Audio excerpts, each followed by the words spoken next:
네, 오늘은 전도서 2장 말씀인데 전도서 2장 말씀의 주된 주제는 낙, 희락, 즐거움입니다.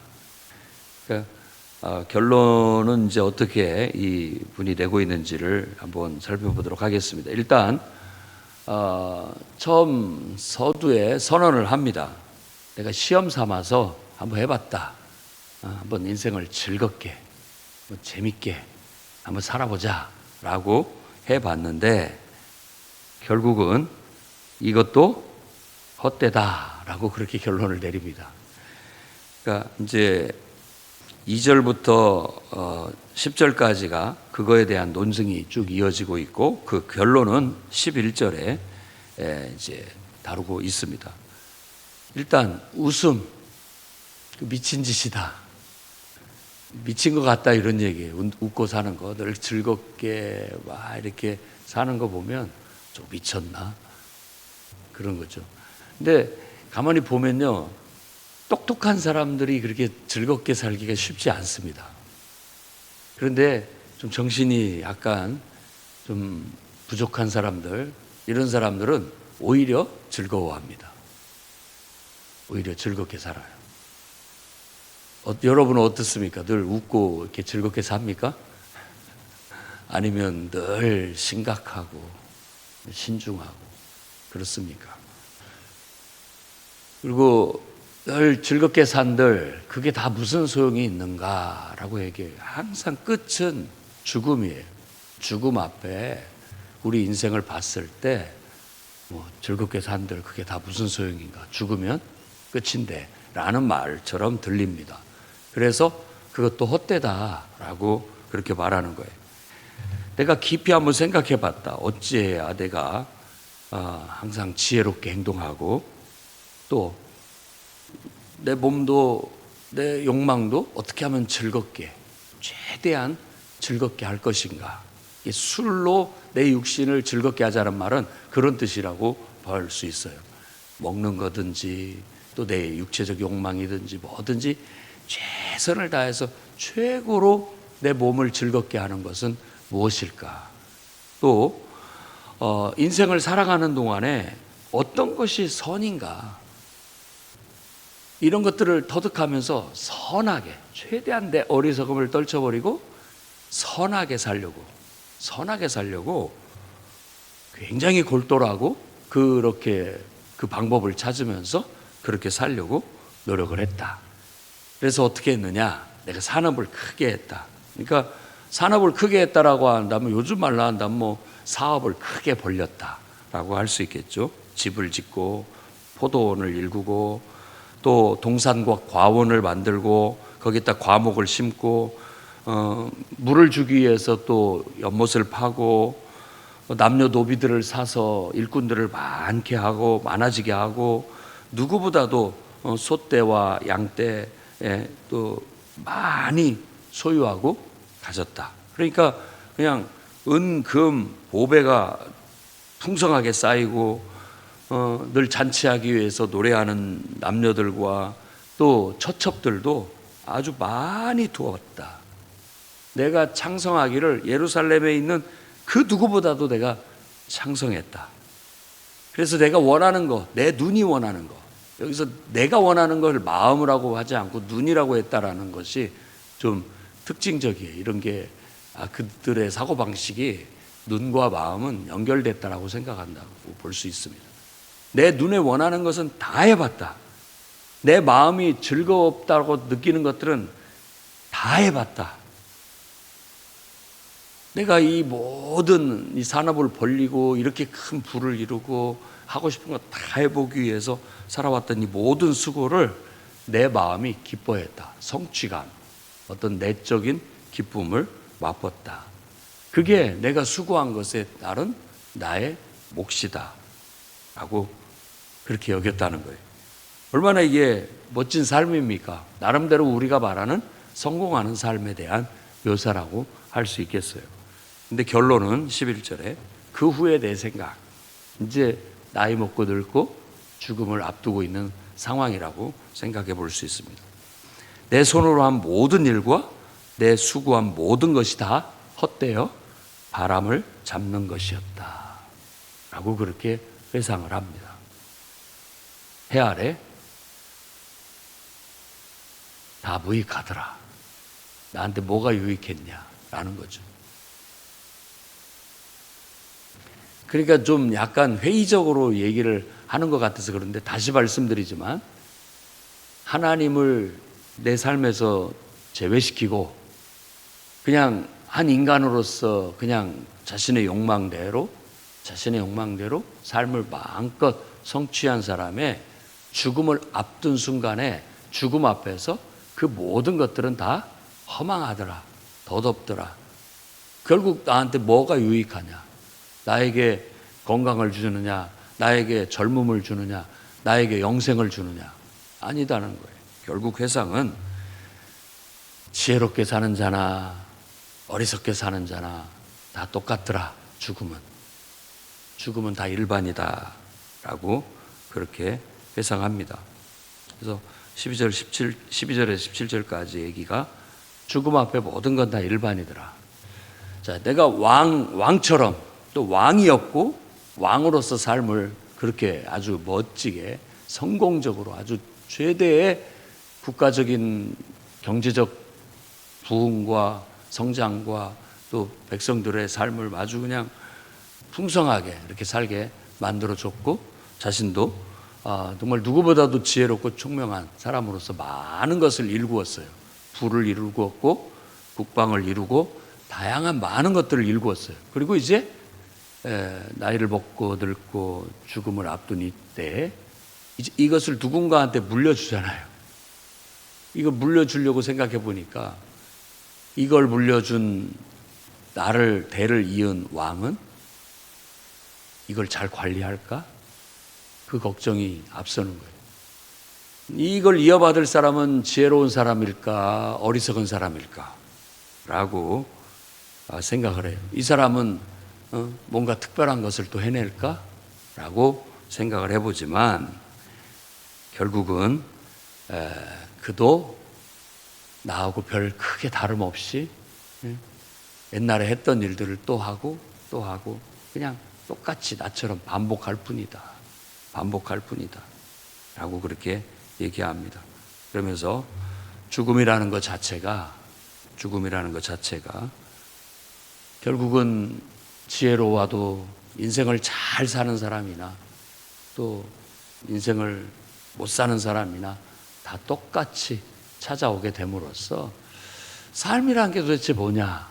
다 이게 무익한 것이 아니냐라고 하면서 17절의 얘기를 우리가 귀담아 들어야 돼요. 11절, 17절 이런 게 결론적인 말이기 때문에 귀담아 봐야 됩니다. 그러므로 내가 사는 것을 싫어하였도다. 삶을 증오했어요. 삶이 도대체 뭐냐 이거. 인생이 뭐냐. 싫어했다라는 건 미워했다는 것이고 증오했다라는 거예요. 이 인생이 정말 회의스럽고 인생이 도대체 뭐냐.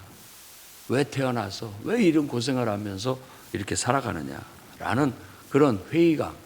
그래서 인생에 대해서 원망하고 또 미워하고 증오하게 되었다. 해 아래 하는 모든 일이 다 괴로움이고 고통일 뿐이다. 이 모든 것들이 모든 수고와 노력들이 다 헛될 뿐 의미가 없고 나에게는 아무 유익이 지금 죽음을 앞둔 나에게는 아무 유익이 되지 못하고 있고 그것 모든 것들이 내가 바람을 잡으려고 했던 것이다. 그렇게 회상을 하는 거예요. 아무것도 아닌 것을 내가 잡으려고 그렇게 바등바등거리고 그렇게 애를 쓰고 그렇게 고생을 하면서 살아왔다라고 그렇게 회상을 합니다. 자, 이게 그러니까 전도서예요. 모든 인생이 다 이와 같은 길을 가고 계속 반복하고 있다라는 것을 어쩌면 이렇게 정확하게 말해주는지 모르겠습니다. 내 말이 그 말이죠. 아마 모든 사람들이 인생에 대해서 얘기할 때 딱 내 말이 그 말이다. 그렇게 느낄 수 있는 부분이라고 볼 수 있습니다. 그러면서 18절에 내가 해 아래 모든 수고를 미워하였도다. 왜 그렇게 고생하고 사느냐. 고생 그 자체가 증오스럽고 그렇게 고생하는 것 자체가 그거 정말 미운 것이다 라고 그렇게 얘기를 합니다. 그러면서 이 모든 것들을 누구한테 물려주는 것에 대해서 회의적으로 생각을 합니다. 그가 지혜자일지 우매자일지 누가 알겠느냐. 내가 모든 수고해서 얻은 것을 그 사람은 하나도 수고한 것이 없는데도 그걸 다 받고 살지 않느냐라고 얘기를 해요. 나는 정말 죽을 똥 살똥 내 모든 걸 다 바쳐서 일구어온 건데 지금 그것을 이어받는 사람은 아무 고생도 안 하고 와가지고 그걸 다 받잖아요. 그거에 대해서 생각을 하니까 막 싫은 거죠. 밉고 증오스러운 거예요. 그러므로 내가 한 모든 수고에 실망했다. 마음이 낙심되더라. 실망이 되더라. 인생을 살아온 것에 대해서 실망이 되더라. 그러니까 큰 사업을 일구어서 물려주는 사람들도 느끼는 바이고 또 이렇게 왕이 돼서 무소불위의 권력을 누리면서 하고 싶은 거 다 해봤던 사람이 그 이뤄낸 것을 또 후임에게 물려줄 때도 그런 것이고 아마 이 후임자에게 이 물려주는 이제 사람 어떤 이 마음에 우리의 본성에 깊숙해서는 이런 마음들이 있을 수 있다라는 거예요. 이 고생을 해서 일군 것들 결국은 다 후임을 위한 것이구나. 이렇게 다음 사람만 좋은 일을 했구나 내가. 그렇게 생각이 들더라는 거예요. 그래서 어떤 사람은 죽도록 고생해서 얻은 것을 전혀 수고도 하지 않은 자는 자기 몫으로 다 받게 되는구나. 이것도 헛되고 어찌면 큰 악이로다라고 그렇게까지 얘기를 합니다. 이건 악이다, 악. 그런 거죠. 그래서 이제 선진국에서 자본주의 같은 데에서는 그렇게 누군가가 이룬 경제적인 부나 이런 것들을 이렇게 물려줄 때 다 그걸 사회에 환원하게 하지, 국가에 세금으로 내게 하지, 물려주지 못하게 합니다. 왜? 악이라고 하잖아요. 전혀 수고도 하지 않았는데 그 많은 걸 받으니까 그렇게 돼서는 안 된다. 일정한 조금은 줄 수 있지만 나머지는 스스로 노력해서 얻어야 된다라는 것이 공정하다라고 생각하는 것이죠. 그게 정의라고 생각을 하는 겁니다. 아마 여러분들이 받아들일 수 있을지 모르겠습니까? 그런데 우리네 이런 평범한 사람들이 물려주는 것은 물려주는 것도 아니죠. 빚이나 안 물려주면 다행이죠. 그래서 자녀들이 또 다 나름대로 열심히 일해서 자기들의 삶을 일궈 나가도록 준비시키는 것, 그것이 우리가 할 수 있는 최선인 것이라고 생각이 됩니다. 아무튼 모든 인생은 다 나름대로 꿈을 향해 꿈을 이루기 위해서 무진장의 애를 쓰고 노력들을 합니다. 그리고 뭔가를 얻어내면 정말로 기쁘고 행복할 줄 알았지만 그것도 잠시 잠깐이요 영원하지가 못하더라라는 거예요. 결국은 늙고 병든 몸만 남는 거예요. 고생을 한 만큼 우리 몸이 상하고 또 그렇게 수고하고 노력한 만큼 우리의 모든 기력이 다해서 결국 죽음을 앞당기는 결과를 가져올 수도 있습니다. 그런데 그런 입장에서 보면 나름대로 내가 수고했고 애썼고 잘 살았다라고 생각할 수 있지만 마음 한켠에는 이런 마음이 든단하는 거예요. 인생이 도대체 뭐냐. 참 더덥다. 모든 사람이 다 가는 길로 나도 그냥 가는구나. 죽는 마장에 이 많은 쌓아놓은 재산이 무슨 소용인가. 그것이 나에게 젊음을 가져다 주지도 또 영원한 생명을 가져다 주지도 못한다라는 거예요. 늙은 걸 막을 수도 없고 죽음을 막을 수도 없다라는 거예요. 또 질병도 막을 수가 없어요. 막을 수가 없습니다. 그러니까 실망스럽고 또 막 화가 나고 그걸로 인해서 이건 악이다라고 할 정도로 느끼는 거예요. 이게 부조리예요. 부조리. 인생은 이렇게 보면 모든 사람이 다 느끼는 거예요. 부조리예요. 왜 이렇게 수고하고 왜 이렇게 병들어 고통받고 왜 이렇게 늙고 왜 이렇게 죽는가. 라는 부조리함에 모든 것을 우리가 그 인간의 실존을 느끼게 되는 겁니다. 그러면 어떻게 살아야 됩니까? 그래서 24절에서 26절까지 말씀은 그래도 이제 긍정적으로 얘기합니다. 먹고 마시고 수고하는 것이 인생의 최고의 기쁨이다. 그게 즐거움인 거예요. 사실은 부정적으로 말을 했습니다마는 그렇게 살았던 것, 그렇게 살 수 있었던 것, 그렇게 뭔가를 했던 것, 그것이 이 짧은 인생에서의 최고의 낙이더라. 그게 기쁨이더라. 근데 이것도 하나님이 허락하셔야 되더라. 라는 거예요. 그래서 다시 한번 우리 인생 속에 하나님을 이렇게 모셔드려야, 이게 끼워 넣어야 퍼즐이 맞춰지고 완성이 되는 거예요. 왜 하나님께서 인생을 이렇게 수고하게 하셨는가라고 지난 1장에 말하고 있는데 다 알 수가 없어요. 하지만 우리가 하나님을 인정하고 하나님이 나를 이 땅에 창조해서 내보냈고 내가 이 땅에서 삶을 살아가는 데 있어서는 나 혼자 살 수 없기 때문에 너를 창조한 창조주를 찾아라. 그래서 그 하나님을 바라보고 그 하나님 안에서 삶의 의미를 찾고 삶의 가치를 찾고 삶의 목표를 찾고 삶의 사명을 찾고 보람을 찾아라 하는 거예요. 그리고 그것을 기쁨으로 여겨라. 그걸 기쁨으로 여기고 살아가는 것이 최선이다. 그게 최고의 지혜롭고 앞에서 말했잖아요. 어떤 게 지혜로울까? 어떤 게 즐거운 것인가? 어떤 게 가장 최선인가? 라고 했을 때 바로 하나님이 나를 이 땅에 보내신 목적, 나에게 맡기신 사명, 그것에 위해서 수고하고 애쓰다가 주님께 다시 돌아가는 것, 그게 인생이라고 여기고 그렇게 사는 삶 자체를 의미를 두고 가치를 두고 보람을 두고 기쁨으로 알아라 라는 거예요. 여러분은 나름대로 잘 살아오셨습니다. 여러분의 인생은 아주 정말 밤하늘의 별처럼 빛날 거예요. 여러분들은 수고 많이 하셨어요. 여러분들의 삶을 존경합니다. 누구도 여러분처럼 살지 못했을 거예요. 정말 잘 살아오셨어요.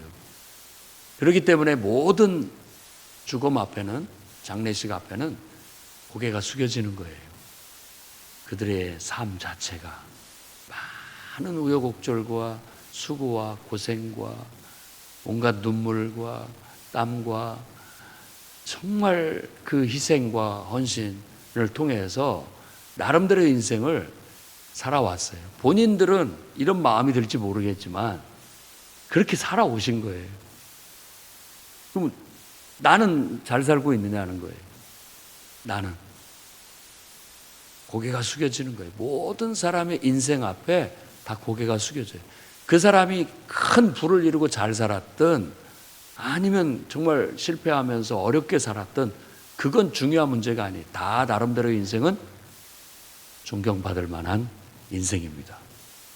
여러분이 살아온 인생을 감사하고 그런 인생이라도 주셔서 감사하고 그렇게 뭔가를 할 수 있어서 감사하고 그렇게 부단히 뭔가를 이루기 위해서 애를 썼던 그런 삶의 의미와 가치를 두십시오. 그 결과는 내 뜻대로 되지 않는 거예요. 그건 하나님이 허락하신 만큼 그저 내가 살 수 있었던 것임을 알고 감사하십시오. 그리고 그걸 기쁘게 여기십시오. 그리고 이렇게 늙음을 또 나이 먹음을 또 죽음을 향해서 나아가고 있음을 어찌 보면 우리는 명예로 생각을 해야 되겠고 더 나아가 우리는 하나님 안에서 영원하다는 걸 잊지 마십시오. 내 안에 하나님이 계시기 때문에 내가 이 땅에서 내 육신을 가지고 사나 육신을 벗어나 하나님께로 가나 하나님 안에 존재하기는 매 한 가지예요. 그러니까 너무 이렇게 비관적으로 보지 말라는 거예요. 성경은 나를 창조하신 하나님께로 다시 돌아가는 거예요. 그분께로 가는 거예요. 그분이 내가 너한테 인생을 선물로 줬는데 네 인생 한번 내놔봐라. 어떻게 살았니? 내가 너를 이 땅에 보낸 목적, 내가 너를 이 땅에 보낸 내 뜻, 그거 잘 이루다 왔느냐라고 물을 거예요. 그랬을 때 우리가 갔을 때 하나님, 저 잘했지요. 하나님께서 제게 맡겨주신 것, 그래도 내가 얼마나 그걸 감당하기 위해서 애를 썼는지 주님은 아실 거예요. 주님, 저 잘했지요. 그래, 수고했다. 참 수고했다. 힘들었을 텐데 참 수고했다. 라는 그런 위로의 말을 듣고 천국에서 영원한 안식을 얻을 수 있기를 바랍니다. 그것이 바로 인생입니다. 하나님을 떠나서는 아무 의미 없고 그저 죽음으로 끝나는 헛된 인생이지만 하나님 안에서는 삶의 의미와 가치를 찾을 수 있고 하나님 안에서 그렇게 우리가 그 사명을 이루기 위해서 살았던 모든 삶은 하나님 안에서 기쁘고 감사한 일인 것입니다. 그 열매를 가지고 우리 나를 이 땅에 보내신 창조주 하나님 앞에 돌아가 우리의 삶의 열매를 주님께 드리고 영원한 안식을 얻을 수 있기를 주의 이름으로 축원합니다. 기도하겠습니다. 거룩하신 주님, 회의적인 인생 속에서, 부조리한 인생 속에서 창조주 하나님을 기억합니다. 그 속에 하나님께서 나를 보내셨고 이 땅에 하나님의 선하신 뜻과 목적이 있어 나를 이 땅에 태어나게 하시고 삶을 살게 하시는 것이오니 주님께 늘 묻고 주님의 인도하심을 받아 하나님의 선한 뜻과 목적을 위해 수고하게 하사 그 수고 자체를 기쁨으로 알고 선한 열매를 많이 맺어 하나님을 기쁘게 하며 주께 돌아가게 주시옵소서. 예수님 이름으로 기도드립니다.